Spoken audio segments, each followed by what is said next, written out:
One shot.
Did you see that? LOL.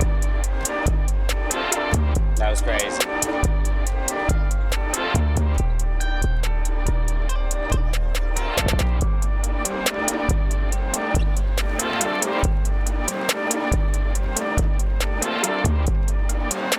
Damn, the pass is too late. Yeesh.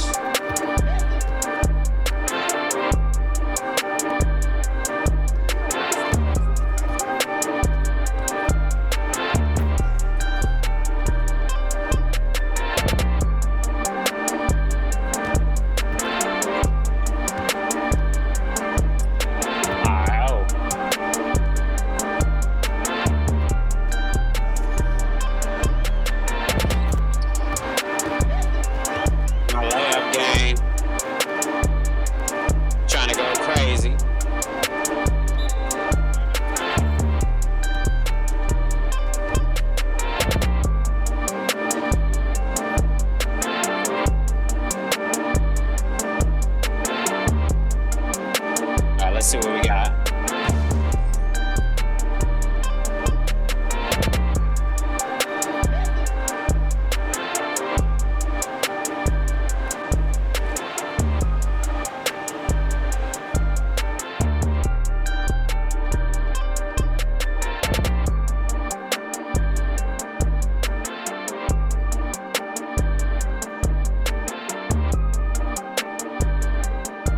Let's see what we got. Hold on.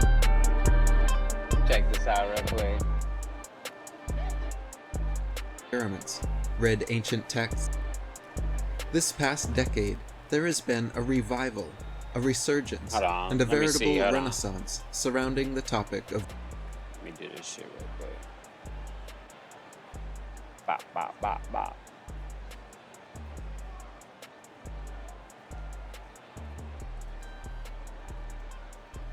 This past decade, there has been a revival, a resurgence, and a veritable renaissance surrounding the topic of cosmology. Tens of millions of people have done personal experiments, read ancient texts, and found inconsistencies and discrepancies with conventional teachings. By delving deeper into these issues and exposing hidden truths contained therein, a great number of lies and deceptions have also surfaced, causing a polarizing rift in perspective and paradigm. These people who have endeavored to explore outside the box, or more accurately, outside the ball, are now being labeled flat earthers, and called by many a cult. But is this idea of a level plain earth, and people who advocate for it, truly cultish? What actually defines a cult, cult behavior, cult ideology? And does flat earth fit the bill? Merriam-Webster defines cult as, quote, a religion and its body of adherents, regarded as unorthodox, spurious, or falsified, in great devotion to a person, idea, object, movement, or work. Wikipedia furthers the definition, explaining that cults, quote, range in size from local groups with few members to international organizations with millions, and require unwavering devotion to a set of beliefs and practices. Moreover, colloquially speaking, quote, in the English-speaking world, the term cult often carries derogatory connotations.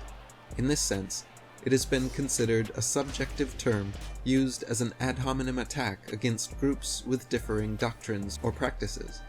As such, religion scholar Megan Goodwin has defined the term cult, when used by the layperson, as simply being shorthand for a religion I don't like. When considering this connotation, it is no surprise people taught since childhood that heliocentric globe Earth cosmology is the only reasonable, rational possibility, would perceive those who dared consider other alternatives as crazy and cultish. Furthermore, if people exploring different cosmologies found substantial empirical evidence and demonstrable experimental proofs, codified them into books, began meeting together in groups, and started an intellectual movement against the establishment, it is almost inevitable to be attacked and labeled as, quote, a religion they don't like.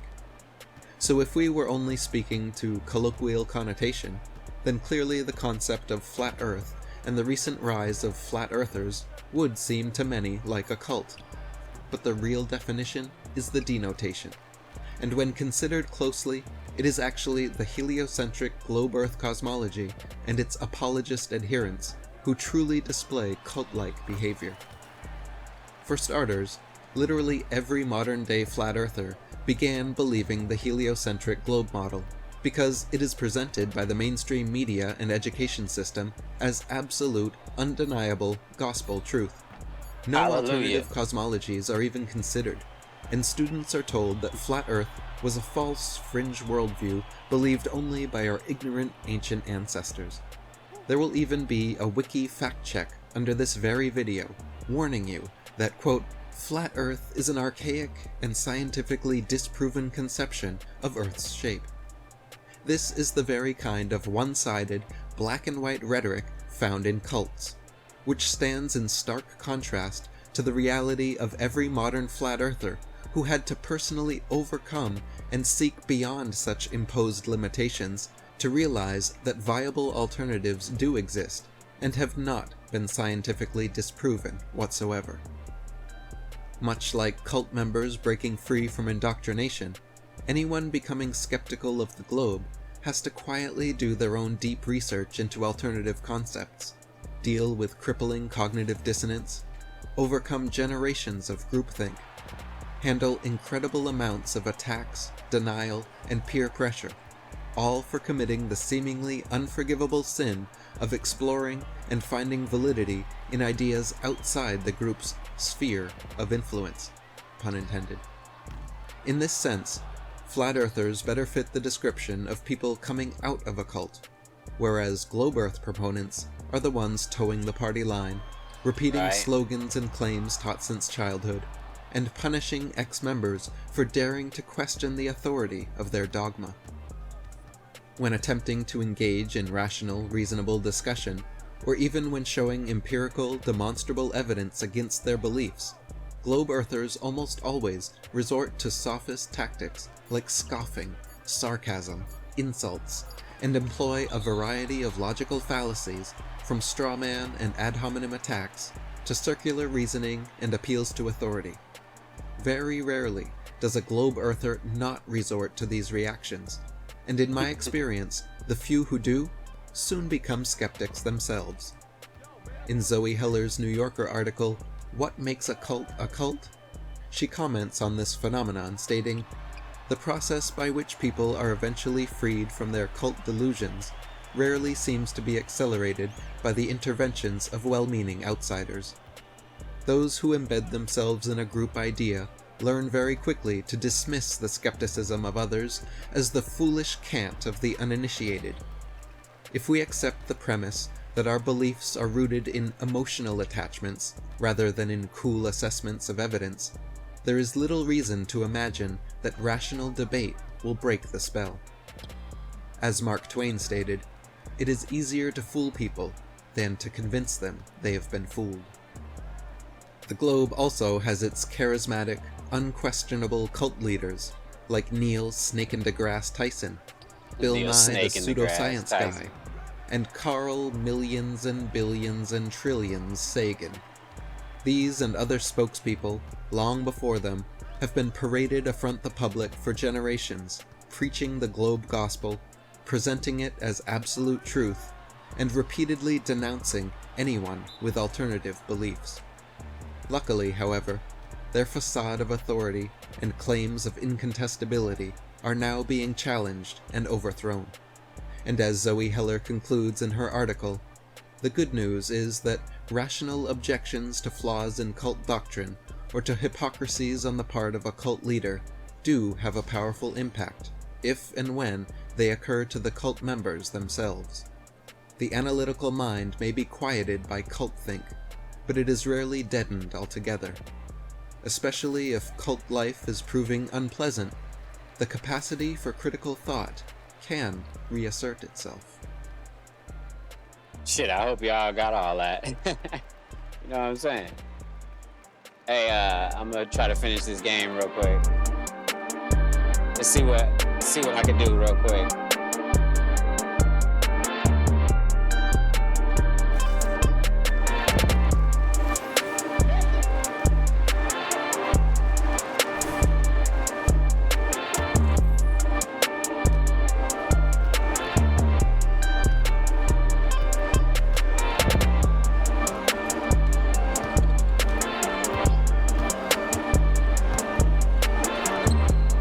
Why is Aiden going crazy? Oh.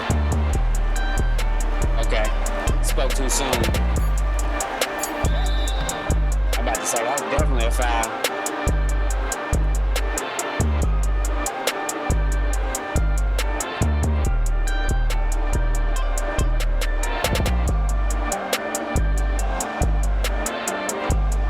Hey.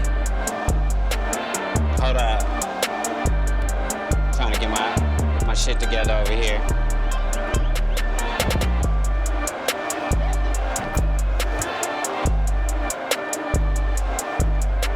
Alright, I think we good.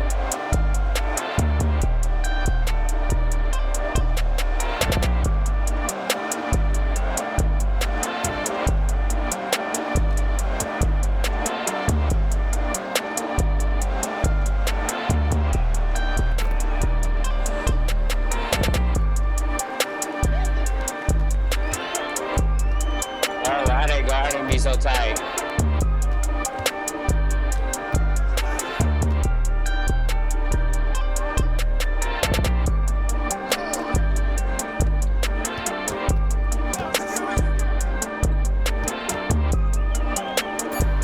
Curry for three? And I got to say, did he miss it? That's crazy.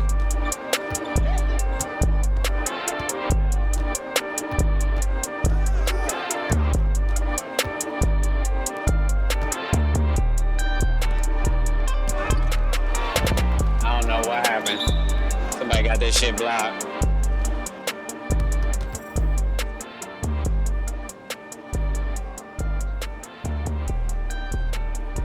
Damn, they just gonna show it flying backwards? That's crazy.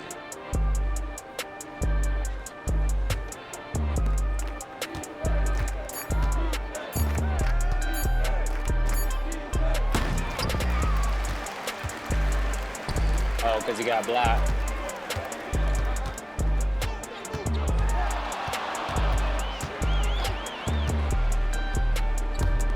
Behind his back. The old bounce pass.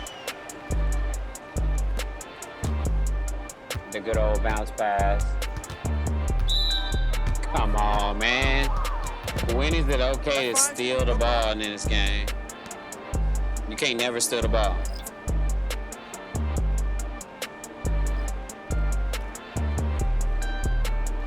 It's a wrap.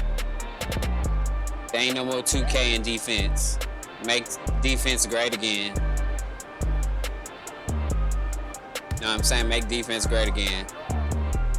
Come on, 2K. I know y'all can do it.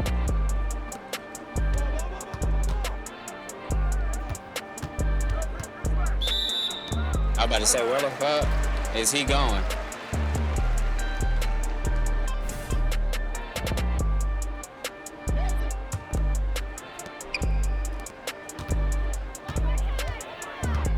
Damn, I gotta figure out how to do that move when I want to. I'm gonna try that shit again next possession. It just runs straight into him, low-key.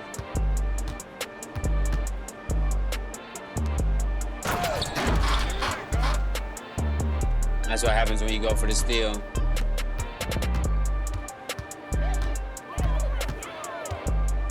Oh, is that how I do it? Oh, shit.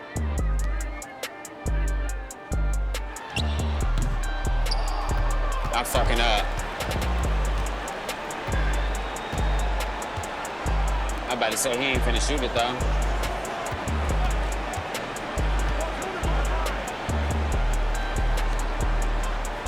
He ain't finna shoot it though. Oh, that nigga did. He tripping. Bait.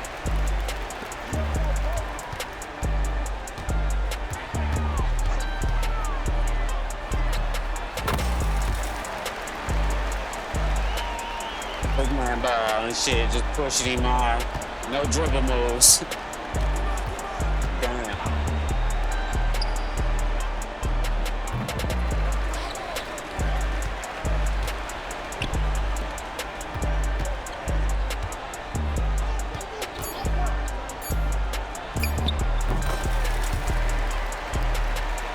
Damn, that's crazy. They squared me up on that shot.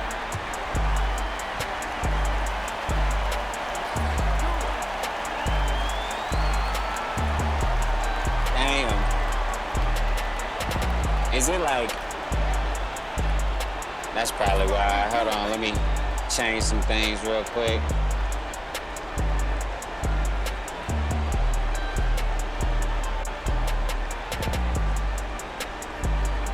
Know what I'm saying? Hey.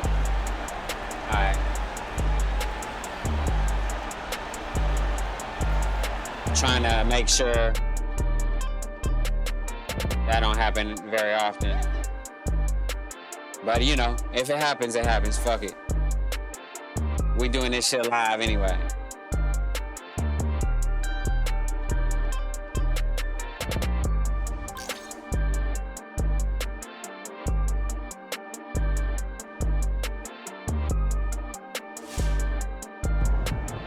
About to say, what the fuck? I got a text message and looked at none of that shit all season.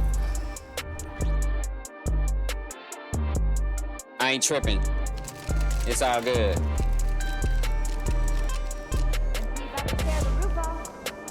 But we winning this one tonight. I can feel it. DJ Academic got finessed for $500K by his girlfriend and came out and publicly told everybody. What kind of crazy shit is that? I mean, it's one thing to get shook for all your money. It's another to come out and tell everybody. That's crazy.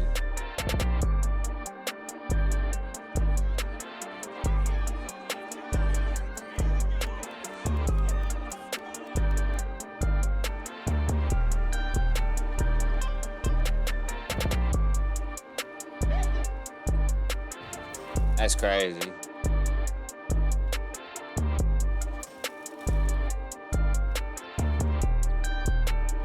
Hey, hold up. Trying to find some shit.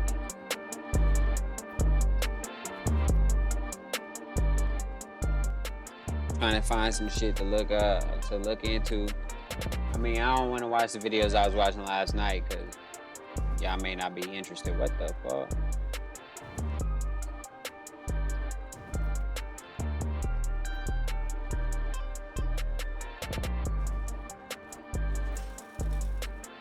Perfect.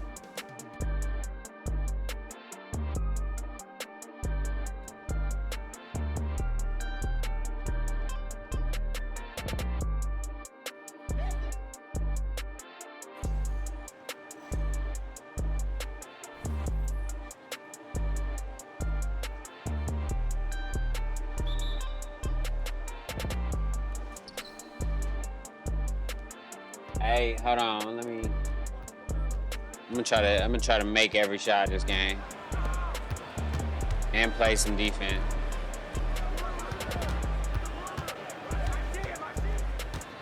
We'll see though. Hey, damn, bro went crazy. Oh, he too short. Damn, I already missed my first shot. So at least I ain't gotta worry about going perfect anymore.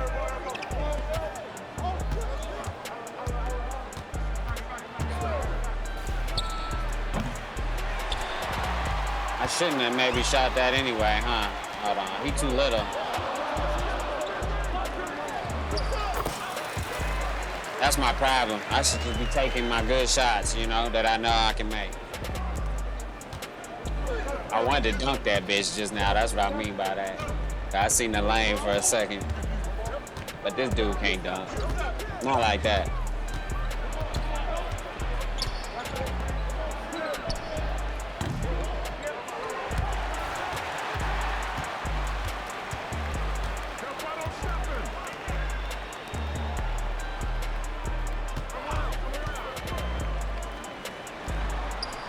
Damn, I released that shit a little too early. Low key, I had it though. I'm tripping.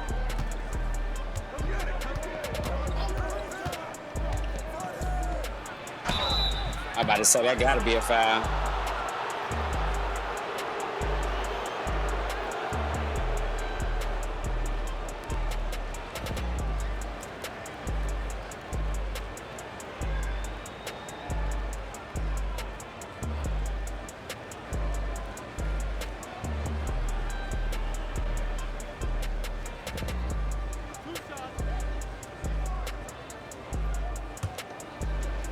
They got that old ass picture of him. It's funny.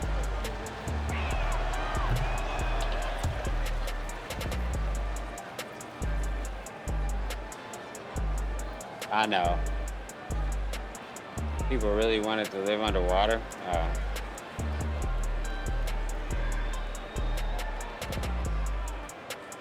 Yeah, that's what it is.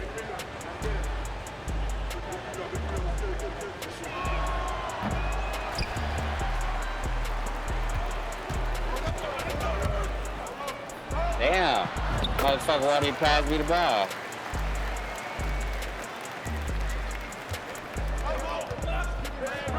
Oh, shit. Hey, I told you I was finna play some defense.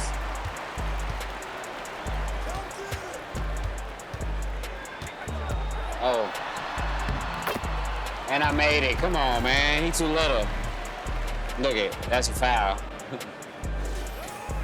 I just made up a shot. Bro, too little. I'm finna foul him. I'm fucking around reaching. I got him right where I want him though. Oh, come on, man. Fuck is that shit? That ain't no real foul. That's some bullshit, bro.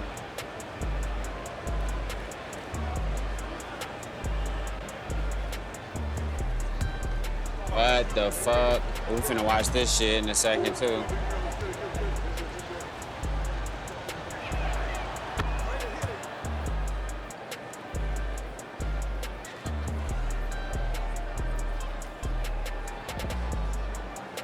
Hey, I think I finally fucking figured that shit out, though. Like, I mean, I'm definitely in the area. I'm in the vicinity.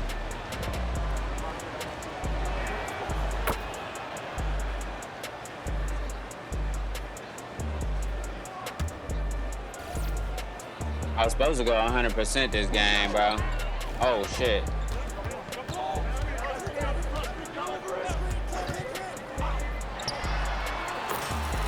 Bro, too short.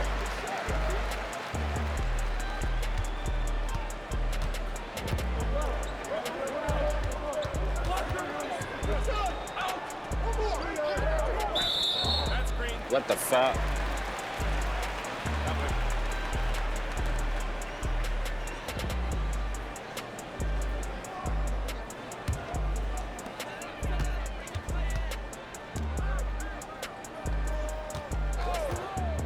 Damn, bro. Why he guarding me so tight?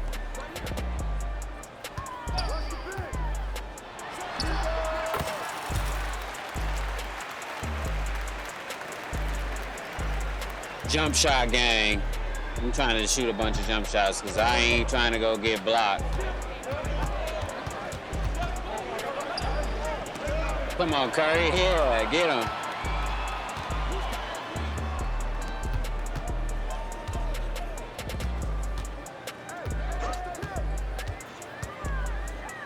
Got him.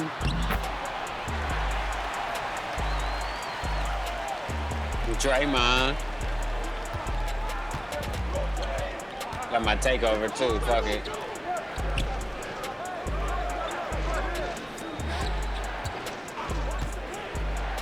Bro, what the hell? Somebody's still at. Damn, he got the rebound. I ain't boxing shit out.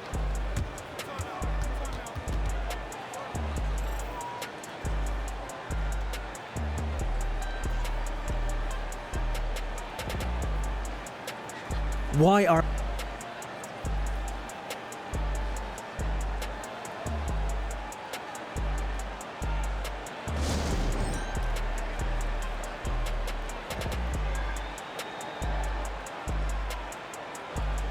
All right, let's see. Well, how long is this video? Fuck it, let's watch it.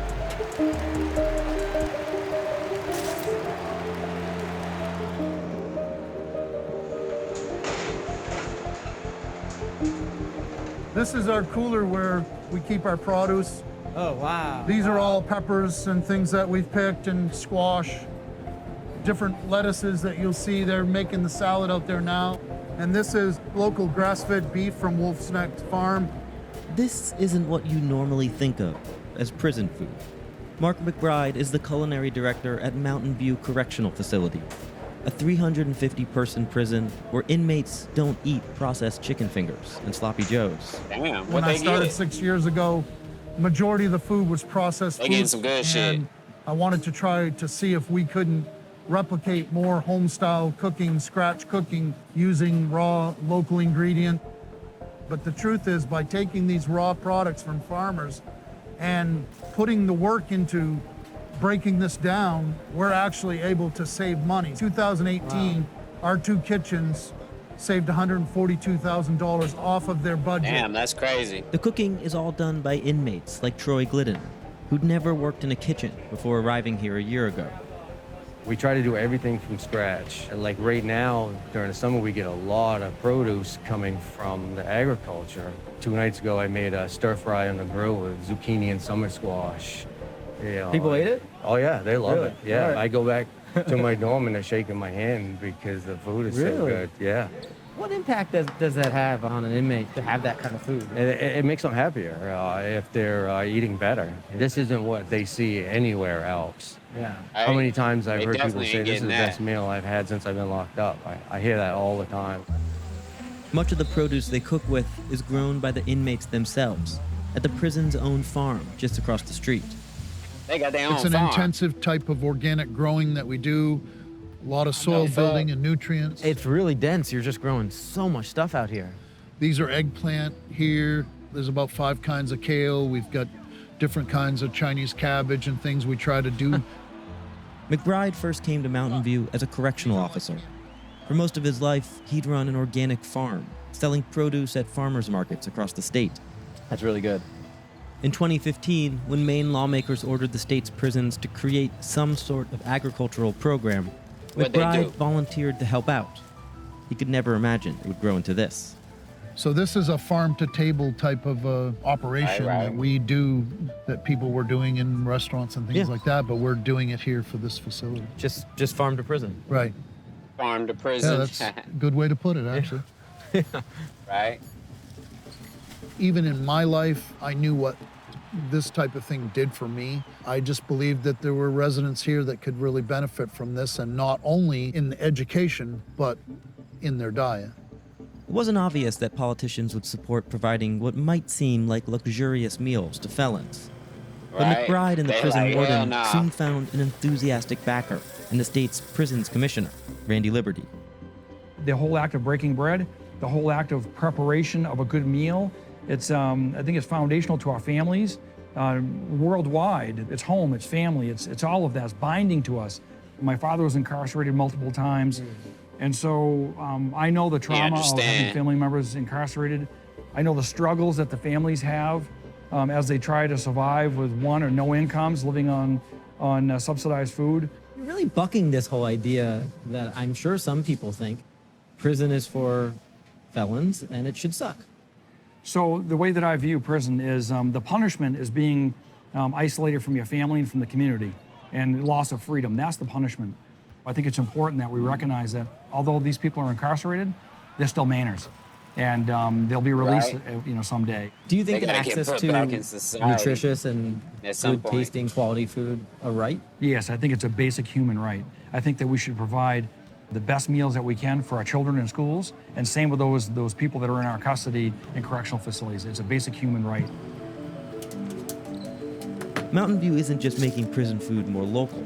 It also runs a cutting-edge culinary program, where Chef Mark Spar teaches inmates how to prepare food at a restaurant level. What are you making over here? Like culinary school. Gotcha. Oil, salt, pepper, throw it on the grill. Can I help with something? Yeah, here? did you want to get your hands into this right here? Yeah, Okay, let's do so it. how about we prep some thyme here? We're going to use this as a garnish. This prepping time is the most tedious job there is. You really. You're welcome. Will you tell me a little bit about this program here? This program is an apprenticeship program. All of the guys that I have in here have committed to be in this program for a year. We're looking to get about 1,000 hours work time. We want to help these guys choose a different path in life. What made you decide to do this program? I like cooking. Have you cooked before at all? Have you done any of this professionally in any way? No, just at home, and this right here is giving me a chance to learn. And it's gonna, like I said, it's gonna help me when I get out. Hopefully I can find a place in the industry doing it. Mountain View has Right. become a model for correctional facilities in the rest of the state, That's tight. all of which now have some form of inmate culinary program. But Commissioner Damn. Liberty hopes it could one day inspire broader changes in how Americans think of incarcerated people and what they eat. I believe in redemption, and I believe everyone believes in redemption and forgiveness as long as it pertains to them. But when it comes time to forgiving someone else and letting Exactly. someone else redeem themselves, people struggle with that. And so that's what we're doing here. We're giving them the opportunity not to be judged on the worst day of their life, but on their performance and their behavior and their work ethic here in the facility. There you go.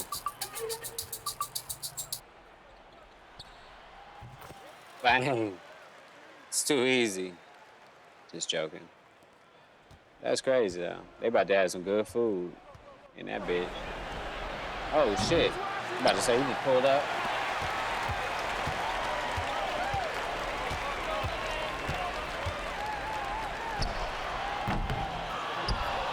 What was that? Slightly early? Alright. I think I can make that shit though. Man, he just took it straight to the rack. Gary Payton Jr. didn't do nothing.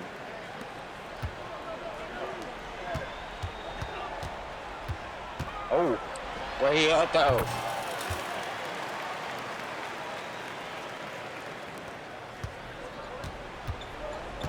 Bro, too little.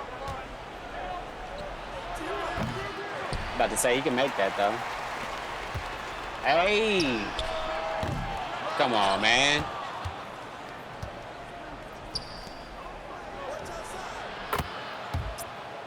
I thought I made that though. Low-key.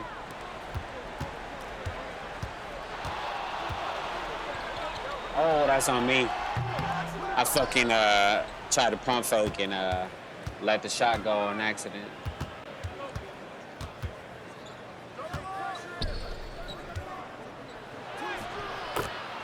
Damn, I'm about to say he got to get blocked for that.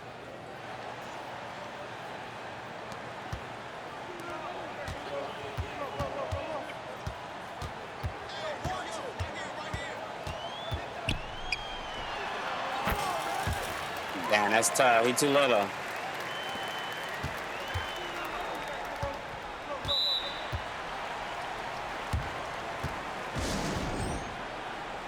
Let me see.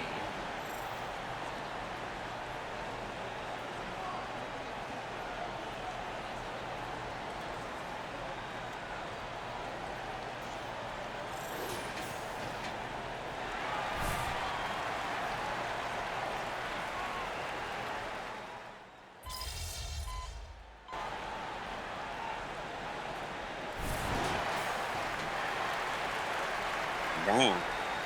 That's how it's done, baby.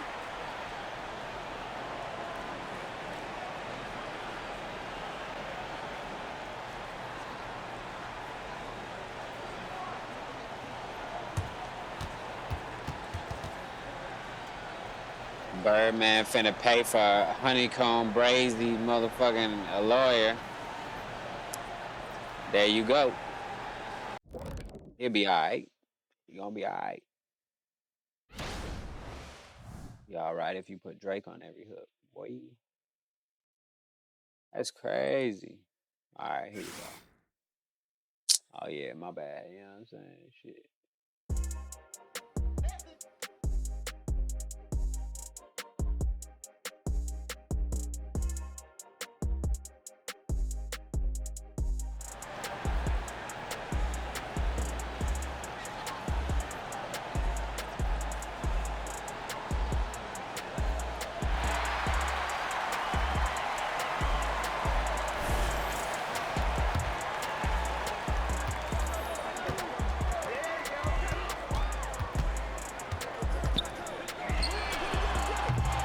Damn, I was about to say, if I can make that, it's a wrap.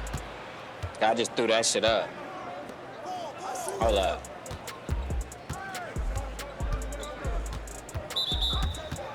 I just keep getting fouls. I be forgetting you cannot get steals. My dude is not a defender. It's okay though. That's not what this stream is about. It's not about steals. All right, let's see.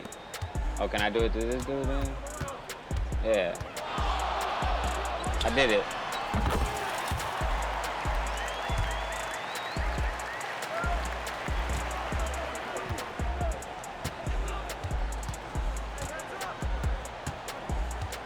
Damn, I'm about to get another foul.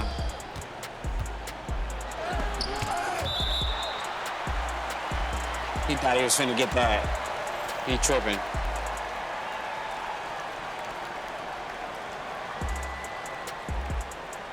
But no way he was getting that one. If Suge Knight says artists were jealous of Tupac at Death Row, that's what it was, Reggie Rice says. All right, I guess I don't even gotta watch that video, shit. The whole point of the video is right there in the title.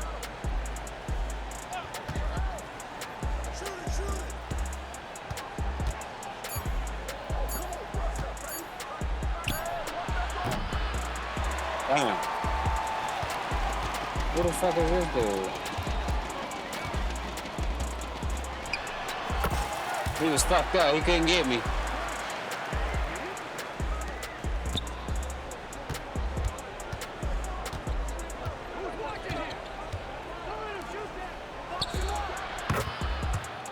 Horton Tucker? They fucking Horton Tucker?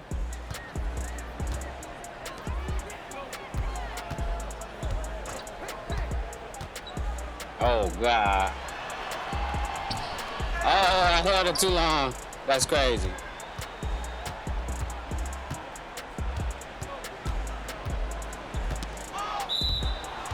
It was like they wanted me to rip that one, but then didn't give it to me.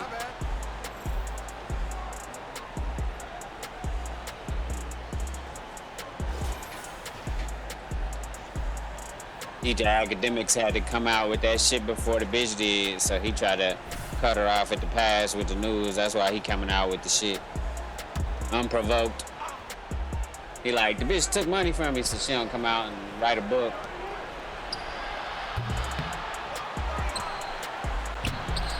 And now she ain't got the exclusive on the story no more, because he done told everybody. There we go.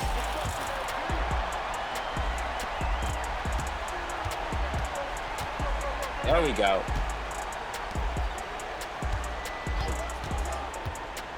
There we go. He back now. All right. The fuck? Damn, he made that shit. Mellow.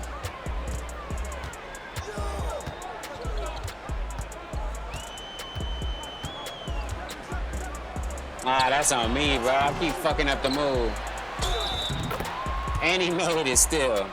It doesn't matter. Motherfucker shot up his mama, shot another dude, ran him over, all types of shit the other day. It was going down in Las Vegas.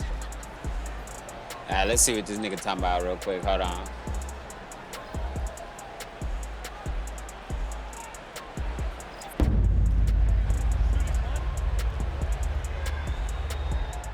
How you feel about the situation with G Dep? They saying that he got clemency by the governor, you know, so they saying that he gonna be up for parole in 2025. From motherfucking Bad Boy, all right.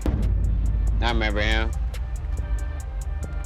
All right, let's hear what they got How to you say. feel about the situation with G Dep? They saying that he got clemency by the governor.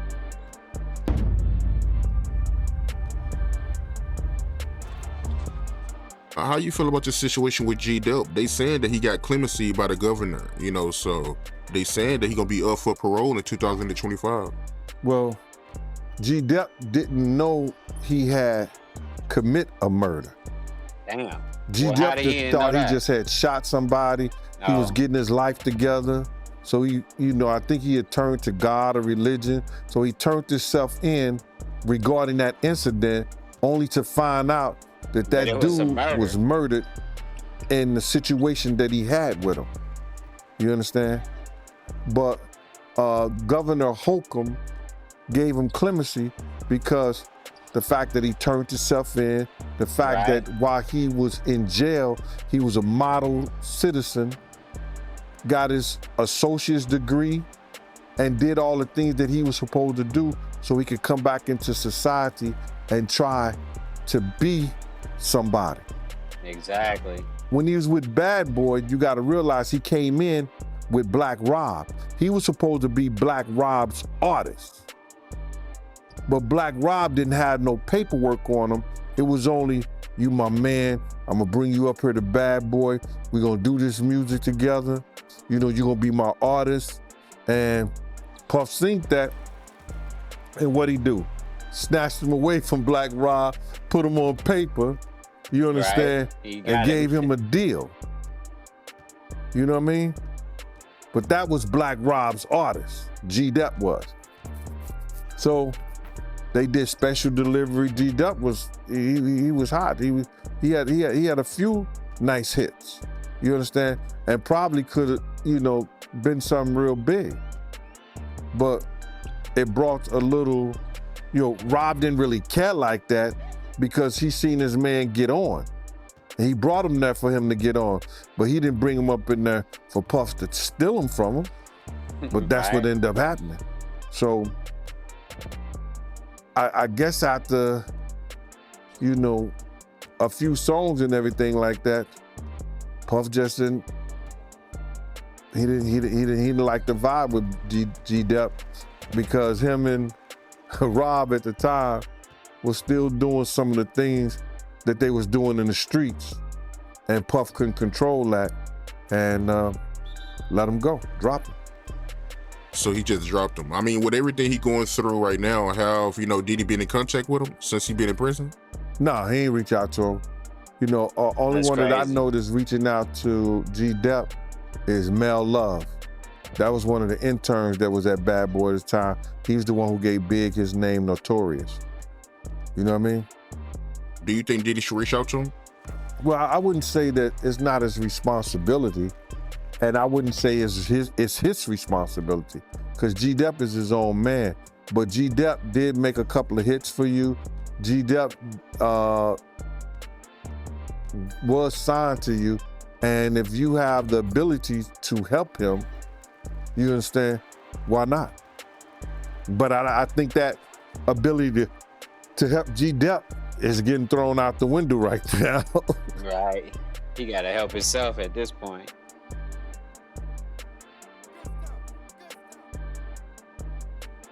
Damn, the game is over. Aren't they pointing straight up if satellites are many miles up in space? I do not understand. Of course you do. Of course, it's very simple. This thing with like the satellite dishes, that's really, you know, something. Why aren't they pointing straight up if satellites are many miles up in space? I do not understand. Of course you do. Of course, it's very simple. This thing with like the satellite dishes, that's really, you know, something to bear in mind. so you can explain to people.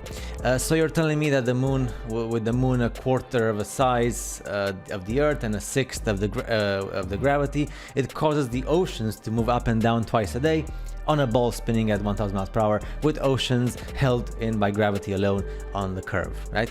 You should read Vibes of Cosmos. He explains really nicely with the electromagnetic waves and all that stuff, with the tides and everything. The greatest fake photo ever in all of history. I mean, if you're telling me this is real, something bad going on in that mind. I'm sorry to burst your bubble, but none of these are real. I really cried a lot when Santa Claus disappeared from my fantasy. I almost cried at the same level when the Easter Bunny and the globe disappeared as well. If the oceans are curved, why doesn't anyone observe distorted reflections? Really awesome, that thing with the reflections on the Earth.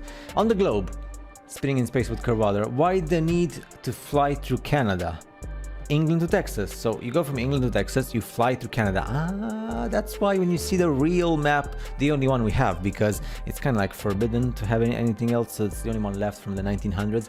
And maybe now the plane just goes across the ocean, because you can go across the ocean like that, you know, and avoid altogether Canada, because you can do that, because that's how the map is, the real map as well. So that's why it's so easy to fool people. But anyway, reflections on a flat surface.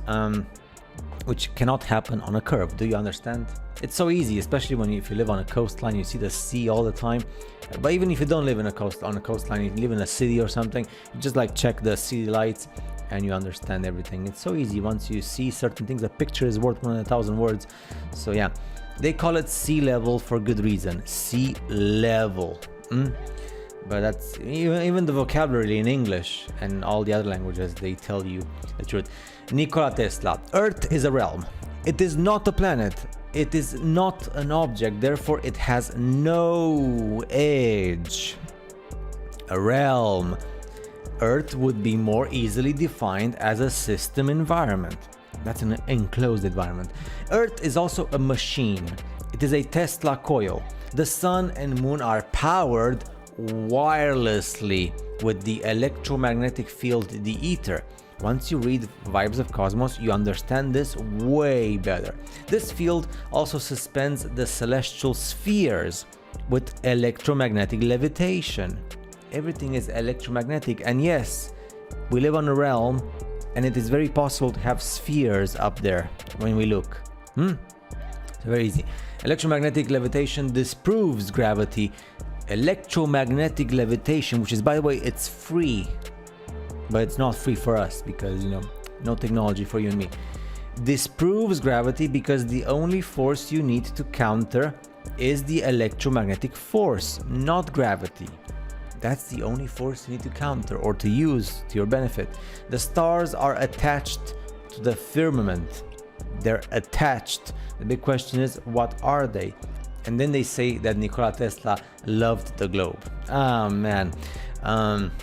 Some of the people online, you know, online, it's such a sad community online. You find so many sad communities online. Sad. Would this be possible if the Earth was spinning at 1,000 miles per hour or 1,600 kilometers per hour? I don't know, you tell me. While orbiting the sun at 67,000 miles per hour. Poor rocks. They should all fall apart, but they don't. These pool balls are spheres.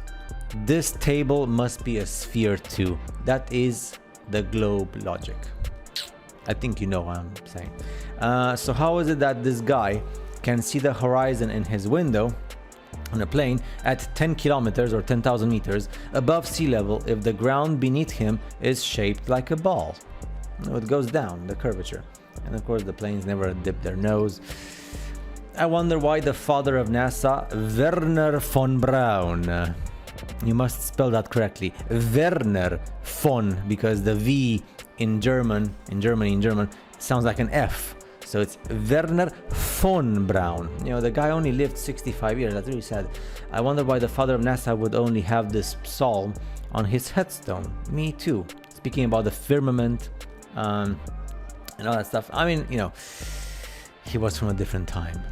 Yep, nobody cares anymore. If you think this smokestack is spinning with the Earth's 1,000 miles per hour speed, Congratulations, you have been successfully indoctrinated. You must go to university and get your diploma. The very first moon landing of Apollo 11. So who took this picture? My question is also as well. So this comes on the moon. Somebody is filming it, right? Especially back in the 60s. Our humanity was so supreme that they lost all the data and all the evidence is destroyed. And now we live in the 21st century in 2023 and have to pay lots of money for electricity. So sad. The sky, lighter than air gases in electricity. This is very awesome, I've spoken about this, and Vibes of Cosmos speaks about this as well. Helium is pinkish orange, neon is reddish orange, hydrogen is reddish, and nitrogen is yellow to blue. That's when you see the colors in the sky at different times of the day. If the sky is with no clouds, especially in summer, have like clear skies. These gases rise to the top of the enclosed system, what we call a dome, and come in contact with the electromagnetic dome.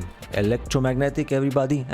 Everybody. Exodus 2410, sapphire can be a variety of colors. Everything is science, man. So, that's why sapphire can be a variety of colors. Those are the colors you see in the sky. And again, Vibes of Cosmos is awesome. But NBC News, back in the days when humanity was closer to the truth. Dave Garraway, Admiral Richard E. Byrd discusses his polar exploration of the Antarctic in front of the azimuthal equidistant map of the flat Earth. The one from the 1900s, I've shown you before. There is no Antarctica on this map. Antarctica came afterwards. So you see, even in 1955, 10 years after the Supreme Second World War, which is not what you've been told, they still have, they should have put a globe. Why the Supreme NBC News and the Supreme Richard Admiral Byrd, they don't have a globe behind them? Well, precisely because of the same reason why you go to the UN, the United Nations today, and you don't see a globe, you see the same azimuthal equidistant map. People insult that map quite a lot, This reflection is only possible on a flat surface. You understand the reality of the real world. Look at that, so beautiful. Flat surface. You can call it level if you want. Yeah, you can pause this. I'm not even going to read it because, but I find it interesting to have it there. So yeah, how to know if you have been secretly brainwashed and successfully indoctrinated. If you don't find it odd that a child on a merry-go-round spinning, these things in the parks that could actually kill you. I don't even know why they allowed these things in a park. But anyway, spinning at 7 kilometers per hour must cling that child on for dear life because the spin, until the ride stops, so they can climb down and regain their composure on a planet that spins at 1600 kilometers per hour. Then I'd say you have your answer. Do you understand? Does it make sense? Spinning. Oh man, spinning is very important. Spinning. People always give this example about being in a car and a train. Dude, go into a car that always spins. A car that always spins. A train that always goes in circular motion. And you're gonna see how you feel the motion. But not even that. Even that is so difficult for people. They say, when you're in a train going in a straight line. No, the Earth doesn't go in a straight line. The Earth goes in a massive spin across the universe in many different lines and circular motions. But hey, right. So they say it's because all over when the something place. is true and correct, it must be hammered into the brains of kids. You have to hammer it. By the way, the globes, when you buy them, it says only for decorative purposes, not for education purposes. Remember, not for the globe producers, the companies to produce the globe, they say not for education, only for decoration. Why would you need that in school then if it's only for decoration? So, NASA budget for 2016, 19.3 billion, not million, billion with a capital B from Bravo. So, what from Bill Gates? For what do we get? Cartoons. I wish I had that money. Oh man, if I had that money, I would do you guys so many gifts. I honestly, I would just pick the best, like the coolest subscribers and all that stuff, and the people who actually care about me, and I would just like make them gifts like that, because when you have that much money, you want to make gifts to people and make people happy. So sunset on a globe with the sun 93 million miles away, sunset on a flat Earth or a level Earth with the sun inside the atmosphere here, moved by the electromagnetic field, and of course it's Vibes of Cosmos explains a lot better these things. I think you understand. So Do you know how the Earth's non-vacuum meets the vacuum of space? And the Supreme guys, they don't either. And they're actually telling you. And the Earth is spinning at 1,000 miles per hour as we speak, and as the balloons float around and go up, because they're not affected by the spinning super speed. Flat Earth map found in iRobot. In the movie, you see that, and you have to zoom, and you see the azimuthal equidistant, and then the frozen ocean, and all that stuff. Oh, that's so epic. So, it is forbidden to say the N word. There's actually 2 N words, but this is one of them. So 19 were convicted in the Nuremberg trials. This is history. The rest created NASA, the CIA, and the Federal Republic of Germany.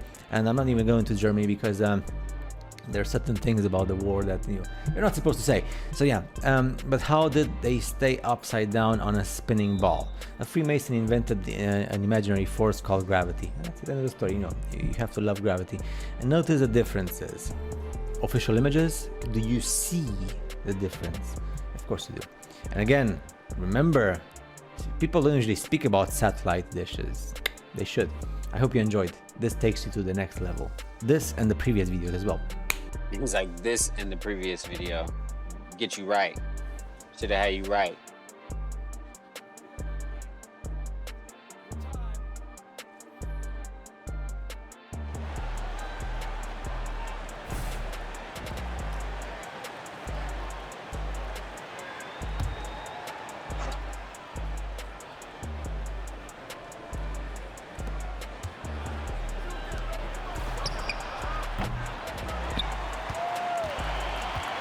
Draymond.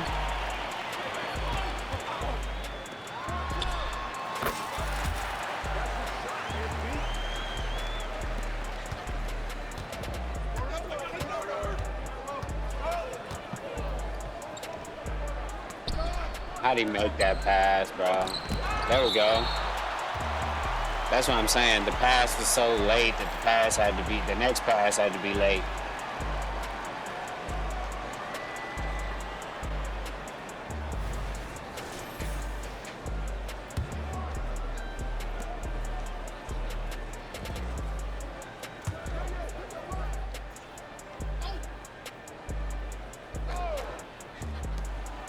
Damn, he just took it right in? Oh, okay.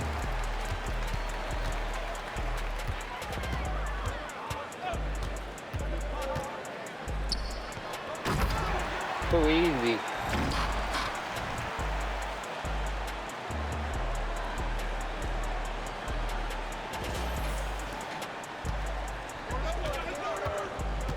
Just when they forgot about the live. Oh.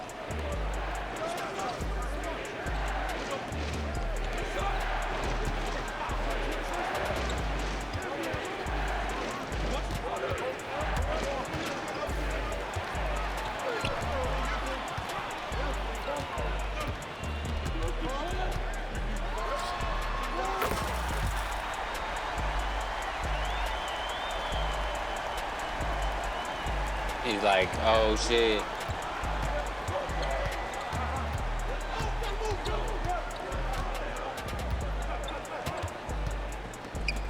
Bro must be tired because them weak ass moves. Missing his shot. They might be pushing that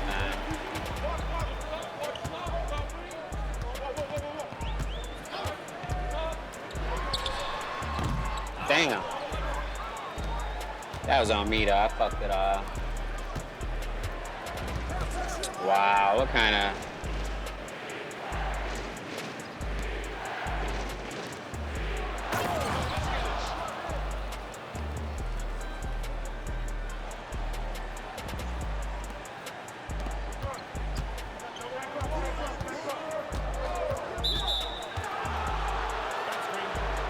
Fucking moving screen, he wasn't moving.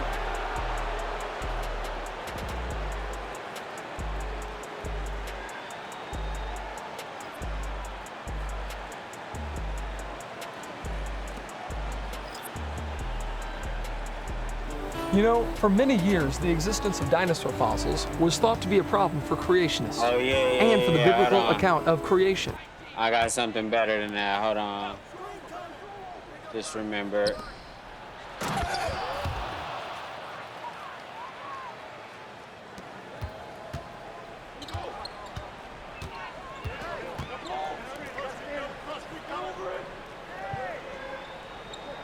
Where the fuck is it? Oh, right here. No. All right. Yeah, it's one of these. Hold on. Oh.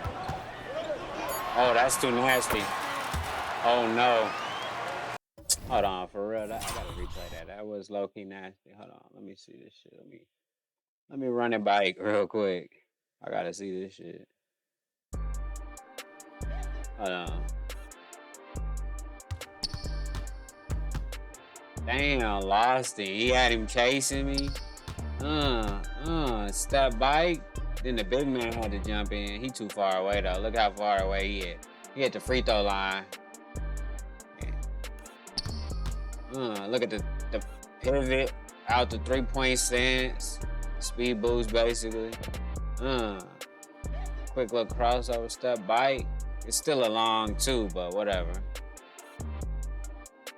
And he did close that space though, I ain't gonna lie. Not in time though.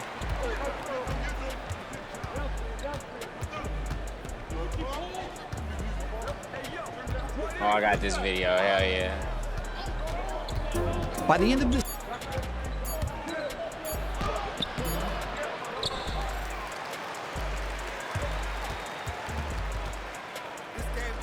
Off time, all right. Fuck it, we'll do it now.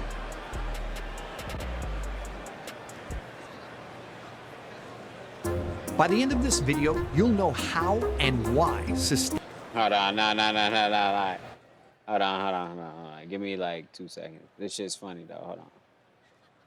I mean, it's not funny, but it's true. But give me like a couple seconds, all right?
This shit crazy though. Hold on. Let me get this shit started. By the end of this video, you'll know how and why systemic racism is being taught today, and why the Bible destroys those ideas.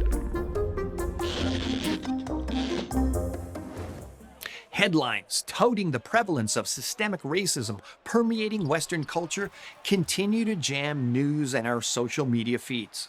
And yet, underneath all of the turmoil, barely noticed, like a virus of the mind, is the hidden source behind it. Ask yourself, what system could be broadcasting an ongoing racist message into the minds of virtually every person in culture? Well, for several generations now, the vast majority of young people in the West have been educated in state-run schools that teach the concepts of humanism as a foundational tenet. To understand what that means, let's examine the Humanist Manifesto briefly.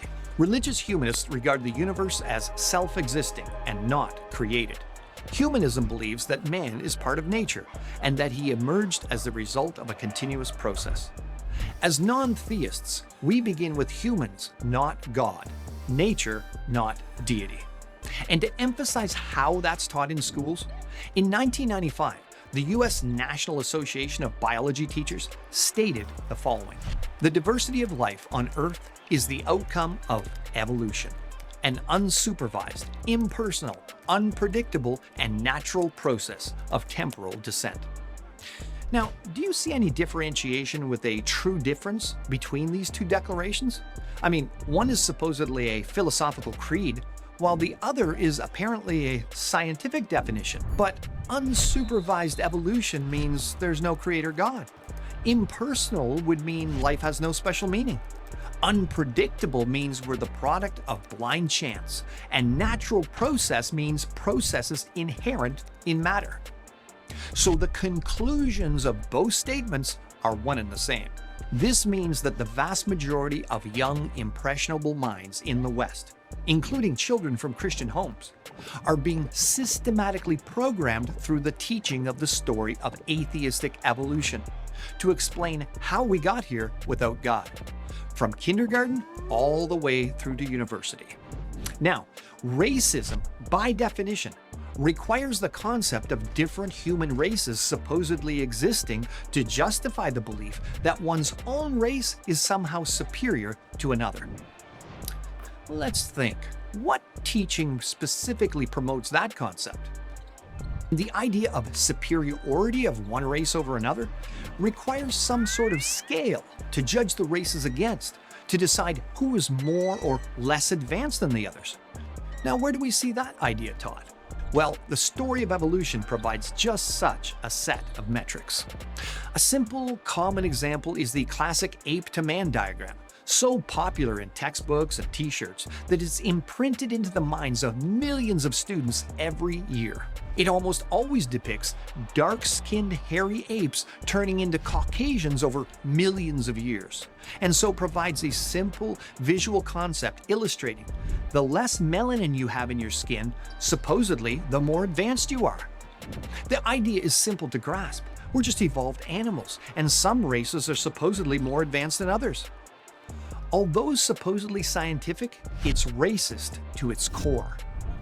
Have you ever watched a European soccer game where one of the dark-skinned players runs out onto the field and a camera pans the crowd and reveals a group of light-skinned people with their hands bunched up under their armpits, screeching monkey noises at them? Pretty racist, isn't it? But why is it racist?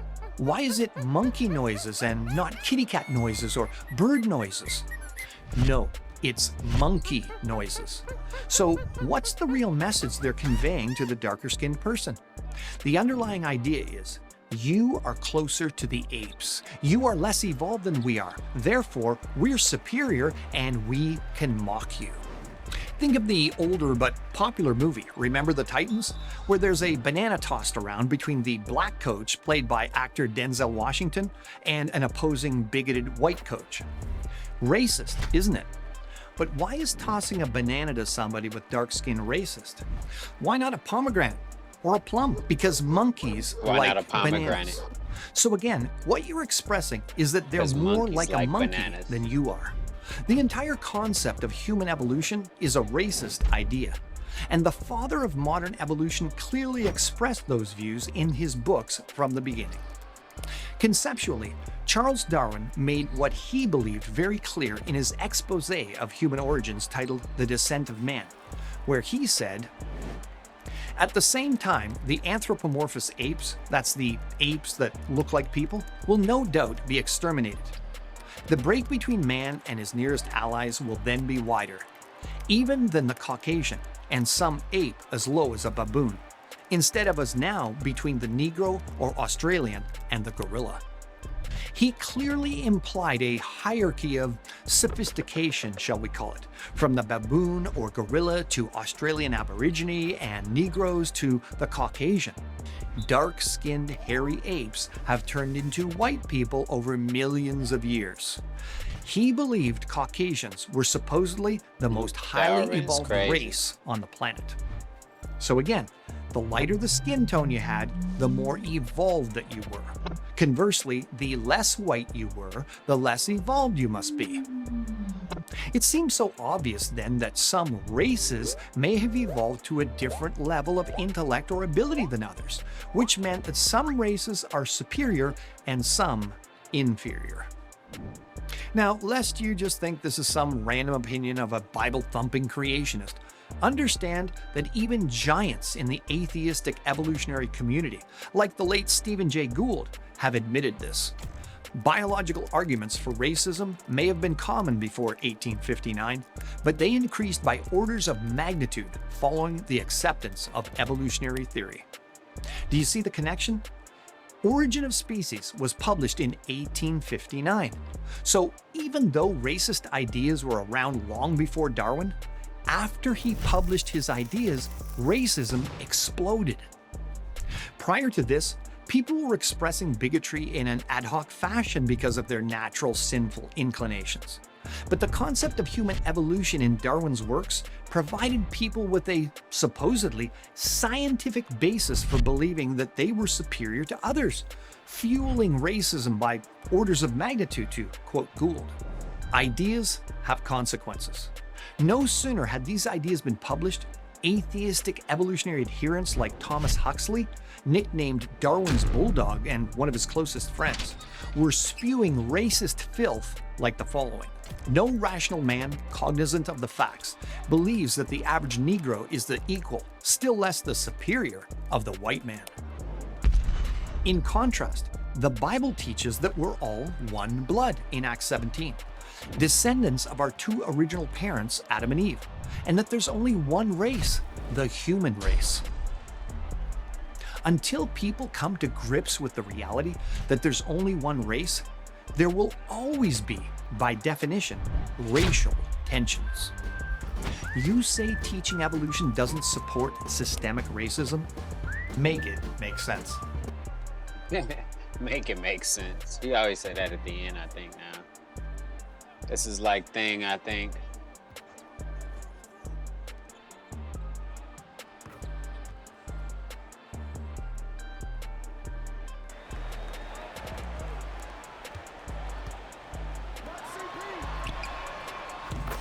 Damn. That was nice. I don't even know what happened, but that was a cool ass animation I ain't seen in a minute or ever. Whoa, what was that? Hold on.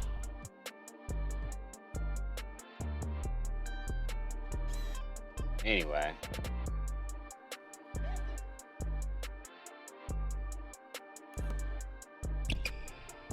He was close.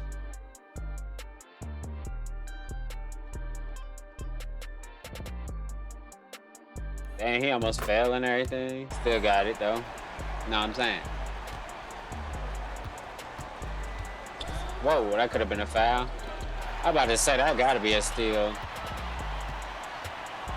Let me get that.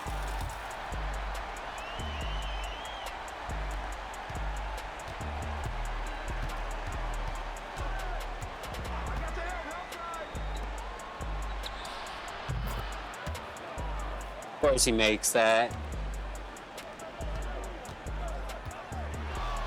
Damn, I hit him with it though, right before the takeover was over. I got me one ankle real quick.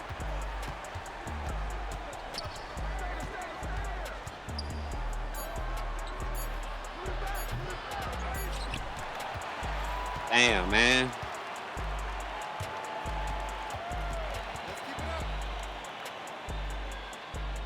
See what this nigga talking about real quick. Danny boy.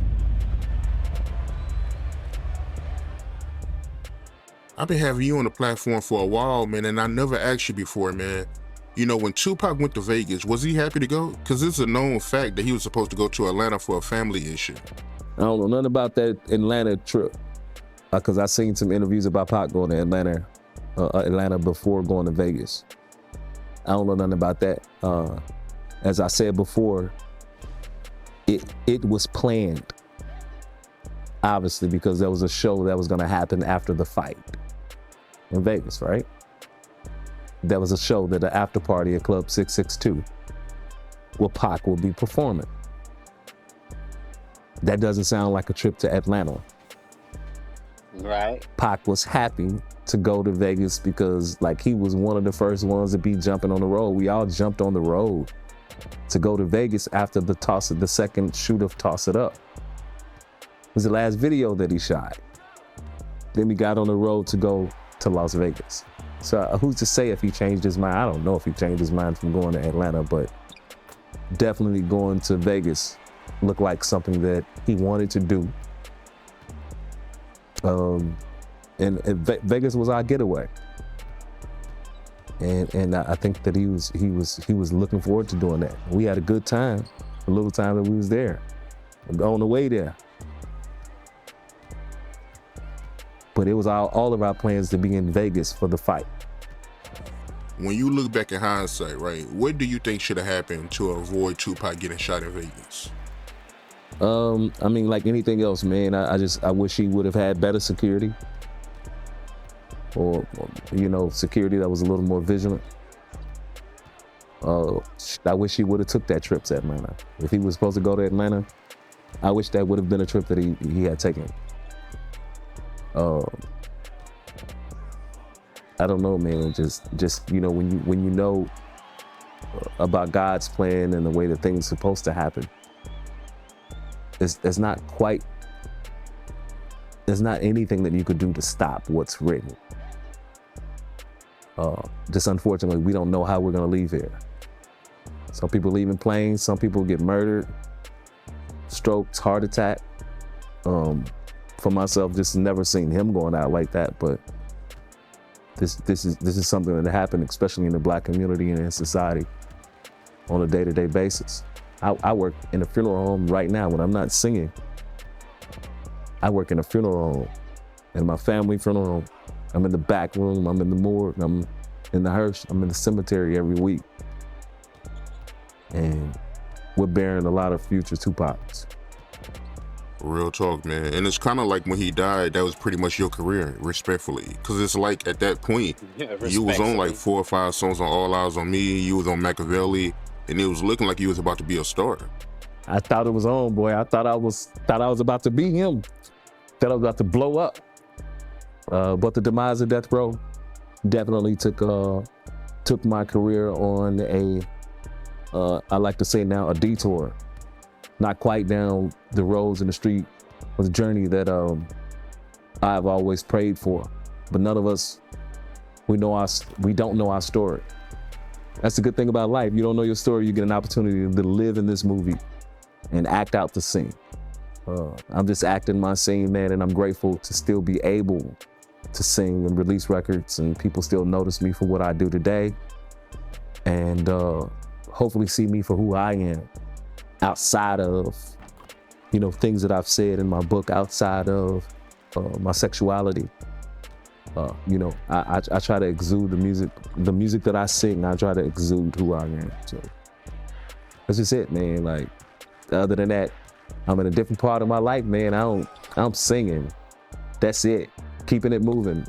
Other than that, I would think like, man, I missed every moment, every opportunity, because that was the perfect layup. To be on records with Tupac, damn near everybody I meet wish they was on those records. It should be without question. Me trying to get in contact with these different rappers and wishing I could get on. Man, I want to work with Rick Ross and da-da-da-da. That shouldn't be a problem because I work with one of the best. But I'm grateful that God has sustained my gift, and I'm still singing. And I'll be able to connect with those people and pick up the pieces. You know, it was broken. So the thing about being broken, you get an opportunity to pick up those pieces and try to put them together again. And that's what I'm doing now. And you still not getting paid from any of the songs you was on? Oh, I get paid now. Shout out to Snoop. Shout out to Snoop Dogg. Death Row Records, I forgot. There was a time that, you know, even I came on here and said some things. Things turned around maybe 7-8 months ago, where the music was put back on all of the platforms, and you know, I see nice royalties from Sound Exchange. But as far as mechanical royalties from the record company or the estate, I never got any of those things. But to be able to sustain and live off of what I get now from those songs, it's cool. But I look forward to, you know, shout out to Snoop. I've been seeing him say certain things about a seat waiting for me at Death Row. I look forward to getting back in that vault and pushing some of the music that he have in there that's never been released, and hopefully connecting the dots. The money that was missing will be replaced. My money gone though, but yeah, I could dig it.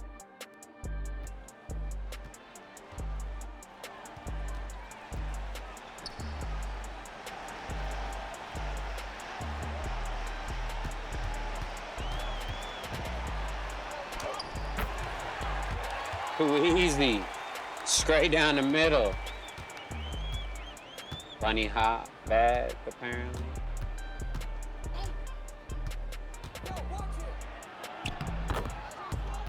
I ain't guarding him, no. That's not my man.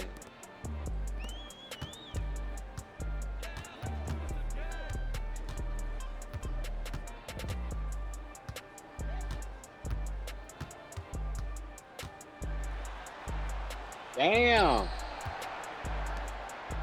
Shoot it. This nigga, bro.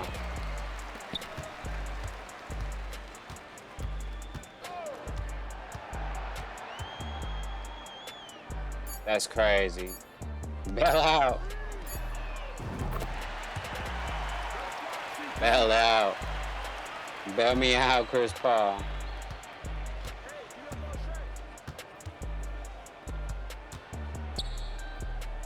Oh, the motherfucker standing right here.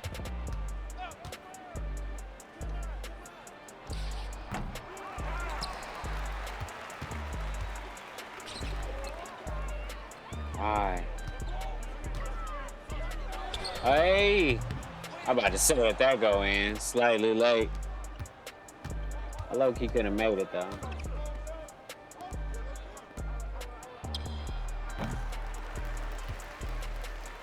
Fuck, get back.